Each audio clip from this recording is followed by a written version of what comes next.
मुख्यमंत्री पुष्कर सिंह धामी की एक और मानवीय तस्वीर आई सामने। रैन बसेरा का सीएम धामी ने किया औचक निरीक्षण।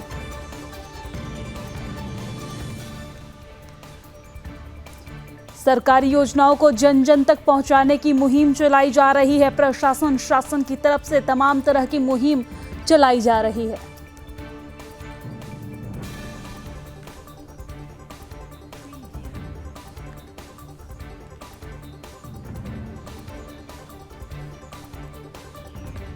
गोल संचालन पर बैठक, एक एक करके तमाम चीजों को लेकर बैठक और बैठक में तमाम तरह के सुझाव दिए जा रहे हैं।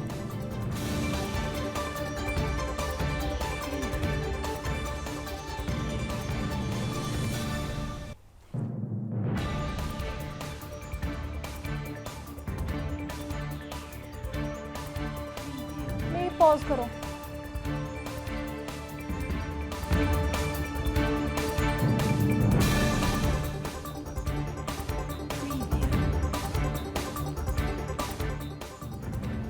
हरिद्वार में बांग्लादेश में हो रहे अल्पसंख्यक हिंदुओं पर अत्याचार को लेकर विशाल आक्रोश जनसभा का आयोजन। सरकार से हिंदुओं पर हो रहे अत्याचार को लेकर ठोस कदम उठाने की मांग।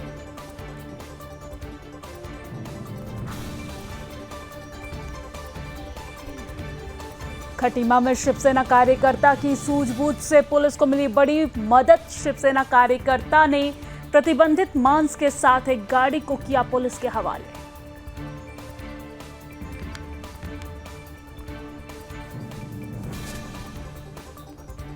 अंतर्राष्ट्रीय मानवाधिकार दिवस पर बांग्लादेश में निकाला गया आक्रोश मार्च। कई हिंदू संगठनों के कार्यकर्ता इस दौरान मौजूद रहे।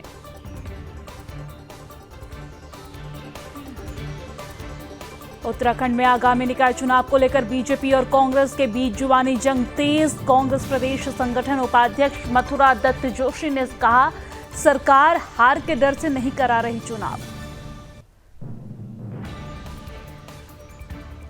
उत्तराखंड में चली तबादला एक्सप्रेस तेज। पीसीएस अधिकारियों के हुए तबादले। कई जिलों के डिप्टी कलेक्टर भी बदले गए।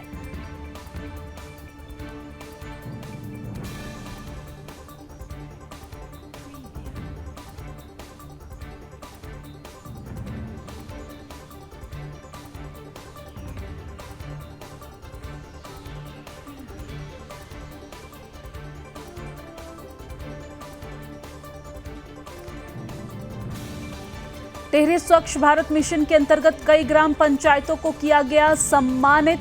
सार्वजनिक शौचालय बनाए जाने पर डीएम ने पंचायतों को किया सम्मानित।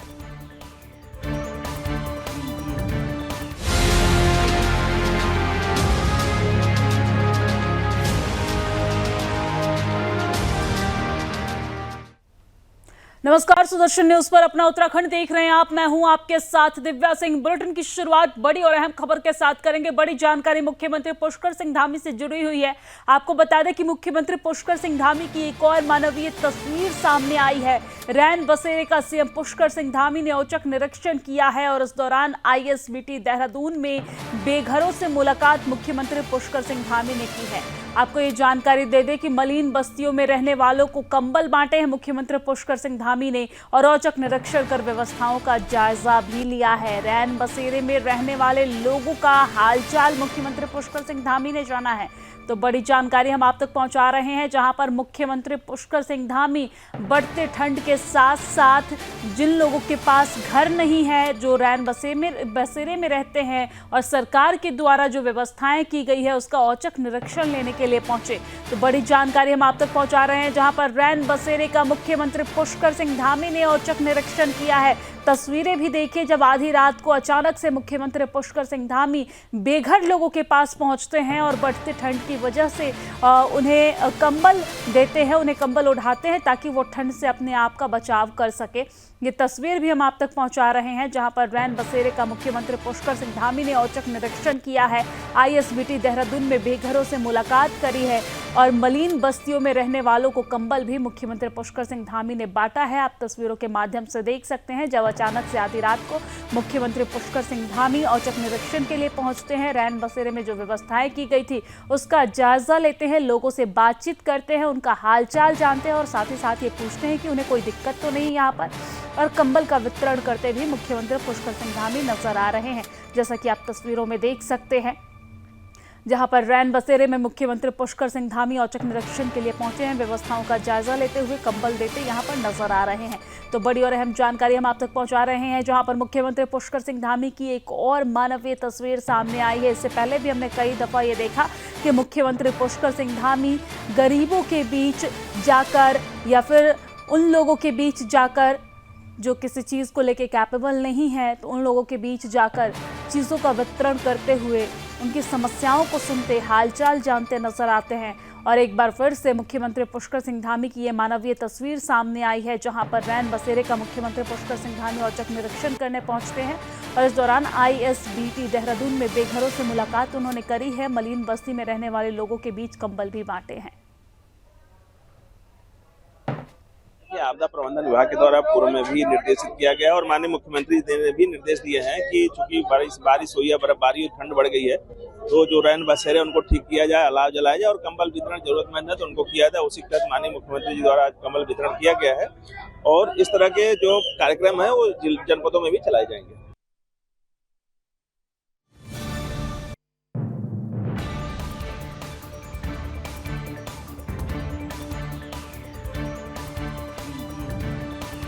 तस्वीर आप देखिए, जहां पर मुख्यमंत्री पुष्कर सिंह धामी रैन बसेरा में औचक निरीक्षण के लिए पहुंचे, यहां पर लोगों से हालचाल जाना और उन्हें कंबल वितरित करते भी नजर आए। तस्वीरों के माध्यम से आप देख सकते हैं, यहां पर बुजुर्ग महिलाओं से बातचीत करते, कंबल बांटते उनके बीच मुख्यमंत्री पुष्कर सिंह धामी, और अचानक से आधी रात को औचक निरीक्षण के लिए यहां पर वो पहुंचे हैं। व्यवस्थाओं का उन्होंने जायजा लिया है।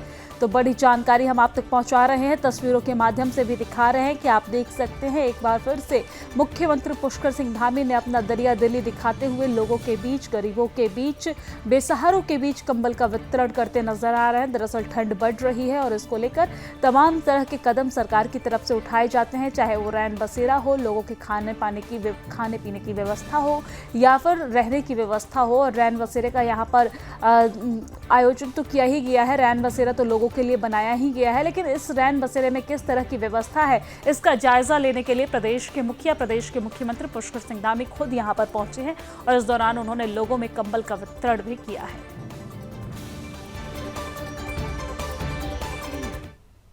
और चलिए अब आगे बढ़ते हैं। धामी सरकार केंद्र और राज्य की योजनाओं को जन जन तक पहुंचाने पर जोर दे रही है, ताकि दूरस्थ क्षेत्रों में आम जनता को केंद्र और राज्य सरकार की योजनाओं का लाभ मिल सके। ऐसे में अब राज्य सरकार योजनाओं का स्थलीय निरीक्षण करने के लिए नया तरीका अपनाने जा रही है। जी हां, जिसके तहत उत्तराखंड शासन के अपर सचिव स्तर के अधिकारी प्रदेश के हर विकास खंड में जाकर राज्य और केंद्र सरकार की योजनाओं का स्थलीय निरीक्षण करेंगे। ये सभी अधिकारी विकास खंड के 1 या 2 गांवों में रात्रि प्रवास कर स्थानीय लोगों से बातचीत भी करेंगे। मुख्यमंत्री पुष्कर सिंह धामी ने सभी विभागों की प्रदेश और केंद्र सरकार की तमाम योजनाओं का लाभ लोगों तक पहुंचाने के लिए ये निर्देश दिए हैं।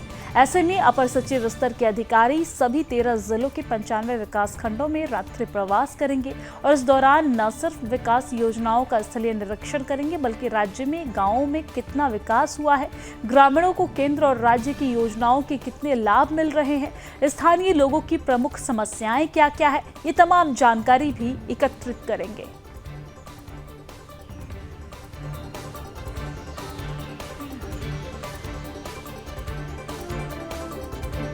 और इसी खबर पर ज्यादा जानकारी के साथ हमारे ब्यूरो चीफ उत्तराखंड से कृष्णा कुमार जुड़ गए हैं। कृष्णा, हम उत्तराखंड सरकार की नई पहल देख रहे हैं, बड़ी पहल देख रहे हैं, जिसके तहत सरकारी योजनाओं को जन जन तक पहुंचाने के लिए मुहिम चलाई जा रही है। इस मुहिम के तहत किस तरीके से काम किया जाएगा, इसका किस तरीके से आम जनमानस को लाभ पहुंचेगा, बताइए।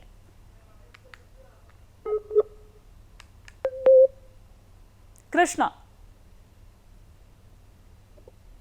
बिल्कुल दिव्या, देखिए उत्तराखंड में अब से कुछ समय पहले मुख्यमंत्री पुष्कर सिंह धामी ने तमाम अपने मंत्रियों को और विधायकों को निर्देश दिए थे कि वे अपने अपने विधानसभा क्षेत्र में ब्लॉक स्तर पर रात्रि प्रवास करें और जो जो सरकार की जन कल्याणकारी योजनाएं हैं, जो भी सुविधाएं हैं, वे अंतिम छोर के व्यक्ति तक पहुंचे। यानी कि अंतिम व्यक्ति तक जो भी तरीके से हम चाहे बॉर्डर की बात करें, चाहे चाइना बॉर्डर की बात करें, चमोली की नीति घाटी की बात करें, उत्तरकाशी के तमाम ऐसे जिलों की बात करें जो चाइना से लगते हैं, या कुमाऊं के क्षेत्र की बात करते हैं जो नेपाल से या चाइना बॉर्डर से लगते हैं, ऐसे तमाम गांव हैं जो सरकार की जन सुविधाओं से जो है वो वांछित रहते हैं। उसमें तेजी लाने के लिए और आम व्यक्ति को कोई परेशानी ना हो, उसका समाधान के लिए मुख्यमंत्री ने तमाम मंत्रियों को आदेश दिए थे, जिसके क्रम में वे खुद जो है कई जिलों में रात्रि प्रवास उन्होंने किया था, आम जनता से मुलाकात उन्होंने करी थी, जिसके बाद अब उन्होंने राज्य के अपर सचिव को भी निर्देश दिए हैं कि वे अपने राज्य के जो है वो ब्लॉक स्तर पर जाकर रात्रि प्रवास करें, वहां की जनता के साथ में संवाद करें और जो जो जन कल्याणकारी योजनाएं सरकार की चल रही है उसके बारे में उनको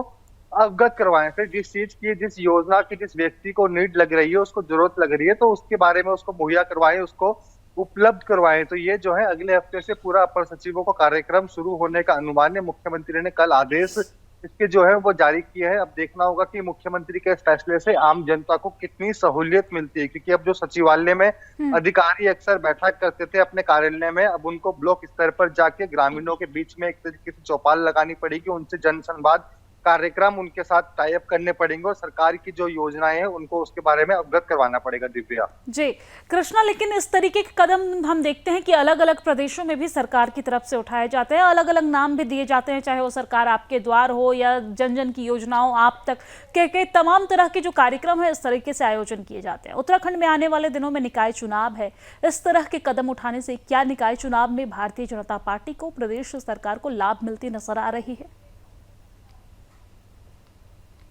बिल्कुल, देखिए निश्चित तौर पर लाभ मिलते हुए नजर आ रहे हैं, क्योंकि हाल ही में केदारनाथ विधानसभा में भी उपचुनाव हुए हैं जिसमें भारतीय जनता पार्टी प्रचंड बहुमत से उस सीट पर जीती है। अब उत्तराखंड में नगर निकाय चुनाव भी जो है वह सामने है, क्योंकि कभी भी उसके जो है आरक्षण, राज्यपाल से आरक्षण को मंजूरी भी जो है वो कल सुबह उसकी मिल गई थी, लेकिन अब सचिवालय में कैबिनेट की बैठक भी इस समय चल रही है, तो नगर निकाय चुनाव को लेकर भी इस समय कुछ फैसला जो है वो अब से कुछ देर बाद आ सकता है। और उन सब योजनाओं का, जो सरकारी योजनाएं चल रही हैं, अब वे अंतिम छोर के व्यक्ति तक, यानी कि प्रदेश के हर एक व्यक्ति तक पहुंचेगी। तो आने वाले समय में जिस तरीके से चुनाव है, तो उसमें हम निश्चित तौर पर कह सकते हैं कि सरकार को एक बड़ी उपलब्धि भी इस नगर निकाय चुनाव में मिल सकती है, क्योंकि सीएम धामी की जो जन कल्याणकारी योजनाएं चल रही हैं वे हर एक व्यक्ति तक पहुंचेगी, तो हर एक व्यक्ति की खुशी होगी, उसी की खुशी जाहिर करते हुए वे प्रदेश सरकार के हक में, यानी कि भारतीय जनता पार्टी के प्रत्याशियों को वोट देगा। इसके लिए पूरी की पूरी सरकार जो है वह इस समय कार्य कर रही है, ताकि किसी भी प्रदेश के व्यक्ति को किसी प्रकार की कोई परेशानी ना हो। जी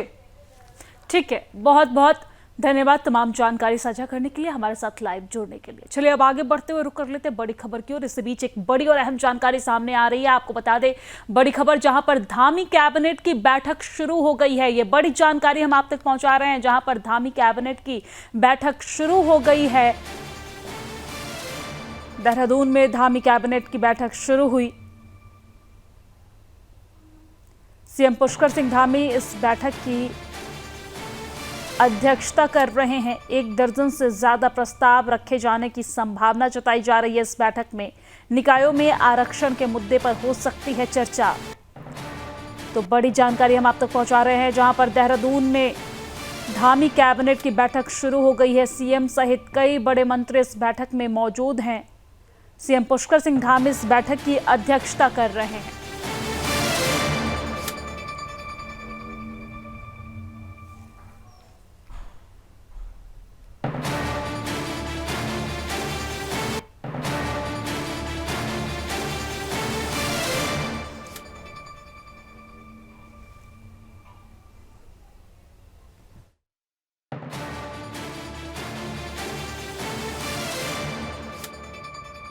जानकारी हम आप तक पहुंचा रहे हैं, जहां पर मुख्यमंत्री पुष्कर सिंह धामी की अध्यक्षता में बैठक की शुरुआत हो गई है। धामी कैबिनेट बैठक की शुरुआत हुई है, जिसमें तमाम मंत्री मौजूद हैं और इस बैठक में कई अहम फैसले लिए जा सकते हैं। धामी कैबिनेट की बैठक की शुरुआत सचिवालय में हो चुकी है, जिसमें तमाम मंत्री पहुंच चुके हैं और बैठक की शुरुआत हो गई है। आपको जानकारी दे दें कि 1 दर्जन से ज़्यादा प्रस्ताव रखे जाने की संभावना जताई जा रही है और तमाम जो मंत्री हैं वो इस बैठक में पहुंच चुके हैं। तस्वीरों में आप देख सकते हैं कि किस तरीके से यहां पर बैठक की शुरुआत होने से पहले, चाहे वो गणेश जोशी हो या अन्य मंत्री रेखा आर्य हो, तमाम जो मंत्री हैं वो इस बैठक में पहुंच चुके हैं। एक बार फिर से हमारे साथ कृष्णा कुमार हमारे ब्यूरो चीफ जुड़ गए हैं। कृष्णा, जिस तरीके से बैठक की शुरुआत हुई है, इसमें उम्मीद ये जताई जा रही है कि 1 दर्जन से अधिक प्रस्ताव रखे जा सकते हैं। प्रस्ताव क्या क्या हो सकते हैं? इस वक्त प्रदेश की सबसे बड़ी समस्याओं का प्रस्ताव हो सकता है और इन समस्याओं में क्या क्या आ सकता है, किस तरीके से प्रस्ताव इसमें पारित हो सकता है, बताइए। बिल्कुल, देखिए दिव्या, इस समय जो है मुख्यमंत्री पुष्कर सिंह धामी की अध्यक्षता में सचिवालय में जो है वो कैबिनेट बैठक चल रही है। अगर हम कैबिनेट बैठक की बात करते हैं तो इसमें कैबिनेट मंत्री रेखा आर्य, गणेश जोशी और सुबोध उनियाल शामिल हैं। साथ ही अगर हम वर्चुअल के माध्यम से बात करते हैं तो शहरी विकास मंत्री प्रेमचंद अग्रवाल वर्चुअल के माध्यम से जुड़े हुए हैं। अगर हम इस कैबिनेट बैठक की खास तौर पर बात करते हैं तो इसमें कई प्रस्ताव, जैसे नगर निकाय चुनाव के आरक्षण को लेकर, चाहे हम बिजली मुफ्त की घोषणा जो है मुख्यमंत्री पुष्कर सिंह धामी ने करी थी, 100 से लेकर 200 यूनिट तक जो बिजली खर्च करेगा उसमें 50% की राहत जो है वो मुख्यमंत्री पुष्कर सिंह धामी की सरकार जो है वो पुष्कर सिंह धामी ने घोषणा जो है वो पहले करी थी। आज उम्मीद जो है कैबिनेट की उस पर मोहर लग सकती है और साथ ही नगर निकाय चुनाव को लेकर भी जनता जो है वो काफी समय से इंतजार कर रही है। अब नगर निकाय चुनाव के आरक्षण को लेकर कल राजभवन से जो है वो मंजूरी मिल गई थी, तो अब इस मुद्दे पर भी जो है वो आरक्षण को लेकर भी कैबिनेट में चर्चा हो सकती है। दिव्या जी, यानी कि कई अहम फैसले जो हैं वो इस कैबिनेट के बैठक में लिए जा सकते हैं। प्रदेश हित के कई अहम फैसले लिए जाएंगे। धन्यवाद तमाम जानकारी साझा करने के लिए। हालांकि नजर बनाए रखिएगा, बैठक जैसे ही समाप्त होती है क्या कुछ अपडेट आता है हम आपसे जरूर लेंगे। चलिए अब आगे बढ़ते हुए बात मसूरी की करते हैं। मसूरी में गोल्फ कार्ट में संचालन को लेकर लगातार रिक्शा चालकों और मजदूर संघ में आक्रोश देखने को मिल रहा है, जिसको लेकर देहरादून के एसडीएम सदर हरगिर ने एसडीएम कार्यालय में मसूरी के स्थानीय जनप्रतिनिधियों, मजदूर संघ और रिक्शा चालकों के साथ बैठक की है, जिसमें उन्होंने बताया है कि मसूरी में पर्यटकों को बेहद सुविधाएं दिए जाने को लेकर गोल्फ कार्ट का ट्रायल किया जा रहा है। गोल्फ कार्ट के मसूरी आने के बाद इसके संचालन को लेकर पहली प्राथमिकता रिक्शा चालकों को दी जाएगी और इसका ट्रायल भी रिक्शा चालकों से ही कराया जाएगा। ऐसे में किसी की रोजी रोटी पर प्रभाव न पड़े, इसको लेकर भी विशेष ध्यान दिया जाएगा। वहीं दूसरी ओर मसूरी मजदूर संघ के अध्यक्ष रणजीत सिंह चौहान ने मामले पर मजदूरों के गुस्से को लेकर बताया है कि जिला प्रशासन के गोल्फ कार्ट का संचालन रिक्शा चालकों से कराए जाने के आश्वासन के बाद मजदूर संघ और रिक्शा चालकों ने आंदोलन को स्थगित कर दिया है। आज यहाँ पे गोल्फ कोर्ट कार के टेंडर के जो प्रक्रिया चल रही थी, हमने पूर्ण तरीके से उसका विरोध किया है और हमारे 121 साइकिल रिक्शा आज से नहीं ब्रिटिश काल से यहाँ पे चल रहे। पहले हाथ रिक्शा था, अब साइकिल रिक्शा चल रहे हैं। लेकिन इस योजना में अगर पहली प्राथमिकता अगर दे दी जाए तो हमें दे देनी चाहिए, जिसके लिए हम पूर्ण तरीके से तैयार हैं कि हम इसको चला सकते हैं। गोल्फ कोर्ट कार हो चाहे ई रिक्शा हो, सब चलाने के लिए हम तैयार हैं। हमारे सारे लोग उसमें सक्षम हैं। सर, गोल्फ कोर्ट कार के लिए तो हमने मांग करी है कि 121 लोगों को रोजगार दे देना चाहिए। हम तो 2017 से कंटिन्यू कार्रवाई कर रहे हैं। कुछ हमारे पास शिक्षित भी हैं, कुछ बुजुर्ग भी हैं। कुछ लोगों को पुनर्वास कर दो, कुछ लोगों से शिक्षित बेरोजगारों को कहीं रोजगार में समायोजित कर दो, कुछ को दुकानें बना के दे दो। जिस तरीके से पूरे शहर में चल रहा है, खोखे बन रहे हैं, उनको खोखे दे दो। इस तरीके से समायोजित करने की हमने मांग करी। अभी हमने टाला क्या सर, हमें आश्वस्त किया गया है कि अगर इसमें अगर प्राथमिकता मिलती है तो मजदूर संघ को दे दी जाएगी।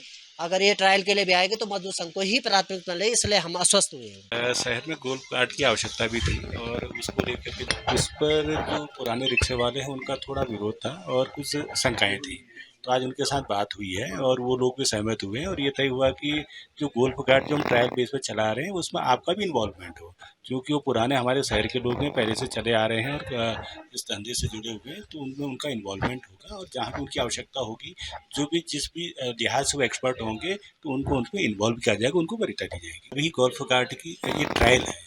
शुरुआत में कुछ गोल्फ कार्ट आ रहे हैं जिसमें उनका इन्वॉल्वमेंट होगा। भविष्य में गोल्फ कार्ट के स्कोप को देखते हुए कि शहर में उसकी कितनी आवश्यकता है, शहर के लिए कितना बेहतर है, उसको देखते हुए आगे प्लान किया जाएगा। और चलिए अब आगे बढ़ते हुए बात हरिद्वार की कर लेते हैं। हरिद्वार में बांग्लादेश में हो रहे अल्पसंख्यकों हिंदुओं पर अत्याचार को लेकर विशाल आक्रोश जनसभा का यहां पर आयोजन किया गया है, जहां कई सामाजिक संगठन और राजनीतिक संगठनों ने इस आक्रोश जनसभा में हिस्सा लिया है। हरिद्वार के ऋषिकुल मैदान में हर की पौड़ी तक इस आक्रोश महारैली का आयोजन किया गया और रैली के जरिए भारत सरकार से हिंदुओं पर हो रहे अत्याचार को लेकर ठोस कदम उठाने की मांग की गई है। विषय फैला हुआ है, सबका खराब है, उस कार्य में देता है और जेल में भी उनकी कानूनी पैरवी नहीं होने। संकीर्तन सनातन धर्म का बांग्लादेश में जो हो रहा है वो सरासर मानवता की हत्या हो रही है। मानवाधिकार दिवस के दिन आज ये पूरे देश के अंदर आक्रोश रैलियां हो रही हैं और हम भारत सरकार से ये मांग करते हैं कि अंतर्राष्ट्रीय समुदाय पर दबाव बनाएं, बांग्लादेश पर दबाव बनाएं, बांग्लादेश के अंदर हिंदुओं के लिए एक अलग सुरक्षित देश बने और बांग्लादेश में प्रजातांत्रिक सरकार का गठन फिर से हो। और हम मांग करते हैं कि जिस प्रकार से 71 में यहाँ से एक जनरल गए थे, इसी प्रकार से भारत सरकार हमारे एक जनरल को बांग्लादेश की सीमा पर भेजे और सेना सहित भेजे और वहाँ हिंदुओं के जान माल की रक्षा करें। अंतर्राष्ट्रीय मानव अधिकार दिवस है। भारत के अलावा दुनिया भर के सभी देशों में जो सनातन धर्मावलंबी रह रहे हैं, बांग्लादेश में जो घटनाएं घटती हैं उसके प्रति हमने आक्रोश रैली का आयोजन किया है और देवभूमि उत्तराखंड की आध्यात्मिक राजधानी हरिद्वार से सभी संतों ने, सभी भक्तों ने मिलकर के आज ये आयोजन हुआ है। और हमारी एक मांग है, राष्ट्रपति जी को एक ज्ञापन दिया जाएगा। यहाँ से हम लोग मार्च के माध्यम से हर की पौड़ी तक माँ गंगा से भी प्रार्थना करेंगे कि जो हमारे धर्म स्थानों के ऊपर हमले हो रहे हैं और जो संतों के ऊपर हमले हो रहे हैं उसको रोका जाए। और इसके साथ में भारत सरकार से भी आग्रह करेंगे, पहले प्रेम पूर्वक वार्तालाप से इसका समस्या का हल हो तो ठीक है, अन्यथा बल प्रयोग करने से सरकार को पीछे नहीं हटना चाहिए। वहाँ के जो सेना के कार्यवाहक मुखिया है मोहम्मद यूनुस, जिसको शांति नोबेल पुरस्कार मिला है, वो शांति नोबेल उसका वापस लिया जाए और वहाँ पर हिंदुओं पर हो रहे अत्याचार के विरुद्ध ये आज एक आवाज़ यहाँ पर उठी है। सारी बातें यूएनओ को ज्ञापन के माध्यम से भेजी जा रही है। यूएनओ वहाँ पर इंटरफेरेंस करे, हिंदू बहन बेटियों का जो अस्तित्व का सवाल है हिंदू समाज की, उसके प्रहार को बंद किया जाए। भारत सरकार भी उसमें यहाँ से कोई शांति सेना के रूप में एक सेना का गठन किया जाए और उन पर कार्रवाई हो जो ऐसी आतताई हैं। और अब मसूरी की बात करेंगे, हरिद्वार के बाद, जहां पर मसूरी में भी बजरंग दल ने बांग्लादेश में हिंदुओं पर हो रहे अत्याचार का पुरजोर विरोध किया है। इस मौके पर उन्होंने मसूरी झूलाघर से गांधी चौक तक आक्रोश रैली और बांग्लादेश के खिलाफ जमकर नारेबाजी की है। इस दौरान बांग्लादेश की अंतरिम सरकार के प्रमुख मोहम्मद यूनुस खान का पुतला भी फूंका गया है और जमकर नारेबाजी भी की गई है। इस दौरान बजरंग दल के संदीप खेड़वाड़ा और मनदीप हिंदू ने कहा है कि बांग्लादेश में हिंदुओं पर हो रहे अत्याचार करने वाले बांग्लादेशियों के ऊपर कड़ी कार्रवाई करनी चाहिए। उन्होंने ये भी कहा है कि आज बांग्लादेश में हिंदू सुरक्षित नहीं है, उनके साथ लगातार अत्याचार और हत्या की जा रही है।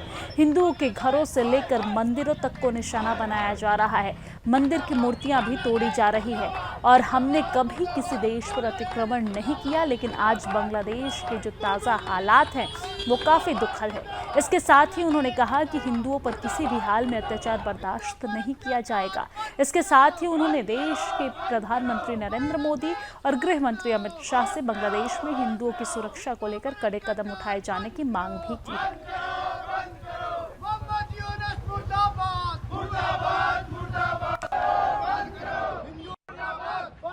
जैसे कि आप सभी लोग देख रहे हैं कि इस समय हिंदू आपका बांग्लादेश में बिल्कुल भी सुरक्षित नहीं है। जिस हिसाब से हमने अभी तक टीवियों में देखा है तो काफ़ी अत्याचार हो चुका है और जो हमारे संत हैं कुछ संत इस समय जेल में भी है। जो आक्रोश रैली हमने निकाली है इस समय, उसका मेन मोटिव यही है कि जो हमारे हिंदू भाई है जो हमारे बांग्लादेश में इस समय है, उनको बिल्कुल ही सेफ लाया जाए। चाहे आप हिंदू हमारे आप हिंदुस्तान में लेके आए हैं, पर वो हमें सेफ चाहिए, ताकि आज बांग्लादेश में जो हो रहा है वो ये ना हो कि कल किसी पाकिस्तान में हो या आपका श्रीलंका में हो। बहुत सी मुस्लिम देश है जहाँ पे हमारे हिंदू भाई लोग रहते हैं। तो हम चाहते हैं कि आज हमारा जो हिंदू भाई लोग जो दूसरे देश में रह रहा है वो बिल्कुल सुरक्षित रहे। हम यही अपने जो हमारे इस समय मोदी जी है उनसे हम यही अपना एक रखेंगे कि आप हमारे हिंदू भाई लोगों को बिल्कुल सेफ कीजिए। उसके लिए चाहे आपको कुछ भी करना पड़े, आपको अगर हमारे यूथ की कुछ हमारे तरफ से कुछ सेवा चाहिए तो हम भी उसके लिए बिल्कुल ही हम खड़े हैं। हम लोगों को भी आप बोलो, हम भी आपका साथ देंगे। हम ये चाहते हैं कि हमारा हिंदू भाई सेफ रहे। इसमें जो आप देख रहे हैं बांग्लादेश में जितने भी अल्पसंख्यक लोग हैं, हिंदुओं पर जो बांग्लादेश अत्याचार कर रहा है, महिलाएं बच्चे हैं, उनके विरुद्ध में हमने मोहम्मद यूनुस का पुतला जलाया है और बांग्लादेश का झंडा जो वो जलाया है और हम विरोध करते हैं इस चीज़ का। बिल्कुल सुरक्षित नहीं है। आप देख ही रहो, महिलाओं पर इतना अत्याचार हो रहा है, बच्चों पर इतना अत्याचार हो रहा है, कोई भी सुरक्षित नहीं है वहाँ पे। और इस चीज़ के ऊपर जल्द से जल्द कार्रवाई होनी चाहिए और वहाँ के हिंदुओं को सेव करना चाहिए। भारत सरकार से यही मांग है हमारी कि जल्द से जल्द बांग्लादेश के ऊपर कार्रवाई करनी चाहिए और वहाँ के हिंदुओं को जल्द से जल्द सेव करना चाहिए। और चलिए अब आगे बढ़ते हुए बात पौड़ी की कर लेते हैं। पौड़ी में थाना प्रभारी वरिष्ठ पुलिस अधीक्षक लोकेश्वर सिंह ने सभी थाना प्रभारियों को अपने अपने इलाके में ग्राम सुरक्षा समिति के साथ ही मिलकर स्थानीय ग्रामीणों को साइबर अपराध, डिजिटल अरेस्ट और महिला सुरक्षा के लिए जन जागरूक करने और अपराधों पर प्रभावी ढंग से अंकुश लगाने के निर्देश दिए हैं, जिसके तहत थाना अध्यक्ष रखड़ी खाल संतोष पैथवाल के द्वारा थाना क्षेत्र के गाँवों में ग्राम सुरक्षा समिति और महिला मंगल दल और ग्रामीणों के साथ मिलकर साइबर अपराध, डिजिटल अरेस्ट और महिला सुरक्षा पर जन जागरूकता गोष्ठियां की जा रही है। इस मौके पर ग्राम मेदनी में थाना अध्यक्ष ने ग्राम सुरक्षा समिति के सदस्यों और महिला मंगल दल की महिलाओं और ग्रामीणों के साथ मिलकर साइबर अपराध, डिजिटल अरेस्ट और महिला सुरक्षा, साथ ही साथ अन्य अपराधों पर भी बच्चों को, छोटी छोटी बच्चों के बीच गुड टच, बैड टच के संबंध में ग्रामीणों को जागरूक करने का काम किया गया है। इसके साथ ही सभी को जन जागरूकता पैम्पलेट भी बांटा गया है और इसके साथ ही पुलिस ने हेल्पलाइन नंबर भी जारी की है कि अगर किसी तरह की कोई समस्या हो तो आप इस हेल्पलाइन नंबर पर कॉल कर सकते हैं।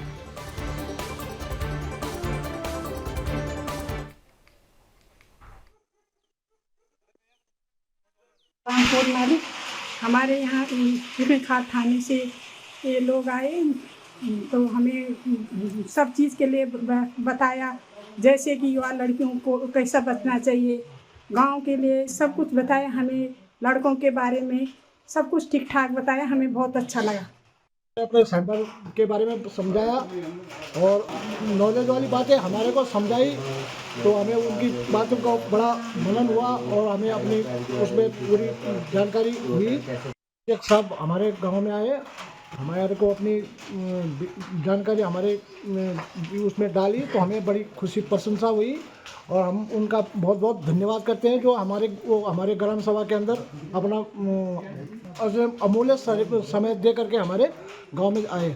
हमारे विद्यालय राजकीय इंटर कॉलेज सिद्धखाल में रिखणी खाल थाना अध्यक्ष महोदय एवं अन्य जो पुलिस कर्मचारी हैं उनके द्वारा साइबर सिक्योरिटी, महिला सुरक्षा, बाल अधिकार से संबंधित महत्वपूर्ण जानकारियाँ प्रदान की गई और साथ ही आज के समय में, वर्तमान समय में जो डिजिटल के माध्यम से जो साइबर के माध्यम से जो अपराध होते हैं उनसे किस तरीके से बचा जाए। जैसे कि हम लोग आए दिन देखते हैं कि फर्जी कॉल आना या एक तरीके से बैंक के नाम से फर्जी कॉल आते हैं, लिंक्स आते हैं जिसमें कि साइबर अपराध मतलब जो किस पे क्लिक करें आपको ये मिलेगा। इस तरह की जो अपराध होते हैं या बाल से संबंधित जो अपराध होते हैं जैसे बैड टच हो गया, गुड टच हो गया, इससे किस तरीके से बचा जाए, इस संबंध में जो जानकारी हमें महोदय के द्वारा दी गई, इसके लिए मैं उनका बहुत बहुत तहे दिल से धन्यवाद करता हूँ। Thank you so much sir. देखिए जनपद और इसी के साथ अपना उत्तराखंड की खबरों में फिलहाल के लिए इतना ही, लेकिन देश और दुनिया की तमाम खबरों के लिए आप देखते रहिए सुदर्शन न्यूज। जय हिंद।